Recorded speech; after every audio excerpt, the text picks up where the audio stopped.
ইরানের জনগণ সবাই আন্দোলন করতেছে একজনের বিরুদ্ধে, ইরানের সর্বোচ্চ নেতা আয়াতুল্লাহ আলী খামেনির বিরুদ্ধে। এখন প্রশ্ন হচ্ছে, কেন ইরানের জনগণ ইরানের সর্বোচ্চ নেতার খামেনির বিরুদ্ধে আন্দোলন করতেছে? এই আন্দোলনের পিছনে যুক্তরাষ্ট্রের ডোনাল্ড ট্রাম্পের কোনো হাত আছে কি, তাও জানবো এই ভিডিওতে।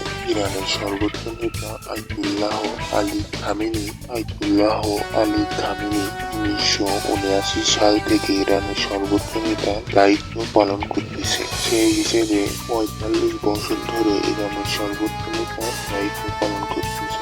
ইরানের সাধারণ মানুষের বক্তব্য, 45 বছর ধরে খামেনি অন্যায়ভাবে ইরানকে শাসন করতেছে এবং বিনা ভোটে জয়যুক্ত হয় খামেনির শাসন আমলে ইরানে তেমন উন্নত করতে পারেনি, বরঞ্চ ইরানের টাকার মান 30 শতকে কমে গিয়েছে। ইরানের রিয়ালের দাম এতটাই কম যে বাংলাদেশের 1 টাকা ইরানের রিয়াল 4000 রিয়াল, বাংলাদেশের 1 লাখ টাকা ইরানের 4 কোটি রিয়ালের সমান। যেখানে কয়েক বছর আগেও বাংলাদেশ থেকে ইরানের রিয়ালের দাম বেশি ছিল, আর বেশি থাকবে না বা কেন? ইরান তেল বিক্রি করেই ডলারের উপর ডলার ইনকাম করত।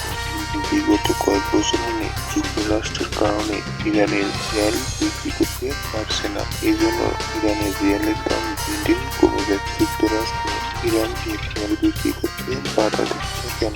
এর কারণ হলো, ইরান যুক্তরাষ্ট্রের সঙ্গে যুদ্ধ করার কারণে যুক্তরাষ্ট্র এবং আরো কয়েকটি দেশ ইরানের উপর আরোপ লাগাইছে।